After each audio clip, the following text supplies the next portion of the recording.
Science मैंने बताया, अभी सर से मेरी बात नहीं हुई है, आज डिस्कस कर लेते हैं, फिर मैं आपको डेट दे देता हूँ, ओके।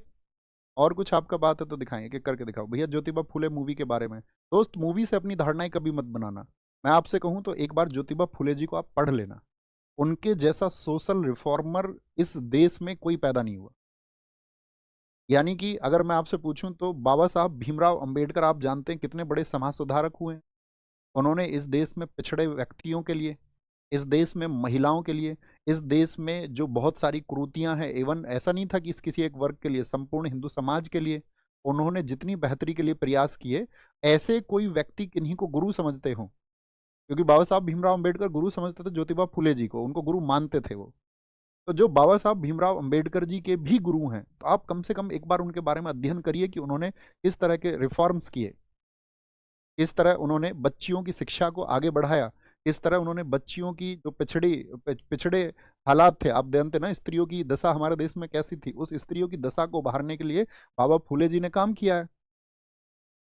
उस पिछड़ेपन को, अस्पृश्यता को अंत करने के लिए उन्होंने काम किया है। क्योंकि व्यक्ति के अंदर एक चिंगारी पैदा होती है ना, उनके अंदर भी चिंगारी पैदा हुई थी जब वो एक शादी में गए थे, परांजपे की शादी में, और वहां पर लोगों ने बोला कि निम्न जाति का व्यक्ति कैसे आ गए यहाँ पर। तो वो उस व्यवस्था को बदलने के लिए अपने पूरे जीवन भर समर्पित रहे। अब ऐसा नहीं है कि आप किसी एक मूवी के माध्यम से, या मतलब अगर कुछ सत्य मिलता है तो सीख लेना चाहिए, अगर वहां से कोई सीख मिलती है आपको तो सीखना चाहिए, बेशक सीखना चाहिए।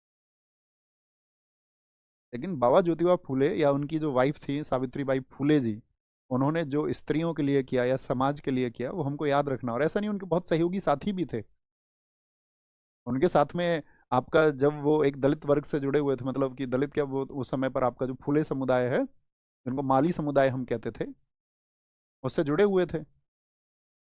बाद में बहुत सारे, मतलब मैं ये कहूँ तो कोई ऐसी जाति का व्यक्ति शायद बाबा फूले के साथ में नहीं रहा जो उनके साथ में नहीं जुड़े हुए हैं। आप उनकी बायोग्राफी पढ़ें। यहाँ पर तो एक किताब मैं आपसे कह सकता हूँ, जो बाबा ज्योतिबा फूले ने इस देश की मानव द्वारा बनाई गई व्यवस्था, देखो बहुत सारी व्यवस्थाएं ऐसी होती हैं जिनको मानव ही बनाते हैं, तो मानव द्वारा बनाई गई व्यवस्था जिसमें जात पात जैसा ढोंग भरा गया, तो उन्होंने जो अपनी प्रसिद्ध पुस्तक लिखी है गुलामगिरी, उसमें सवाल किए गए हैं। तो उस गुलामगिरी बड़ी पतली सी पुस्तक है, आप मुश्किल से देखोगे तो 70-80 पेज की पुस्तक होगी, आप उसको पढ़ना। विमल कीर्ति जी ने उसका हिंदी अनुवाद किया है। आपको बहुत सारी चीज़ों के लिए आप एनलाइटन होगे, खुद से सवाल करोगे, ऐसा नहीं कि मेरे किसी स्टेटमेंट से आप कोई राय बना लो।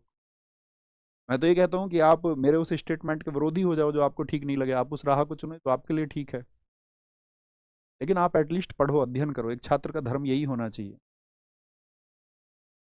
बहुत बढ़िया सर, कोई इंग्लिश की क्लास पढ़ाता है क्या फिर यहाँ से?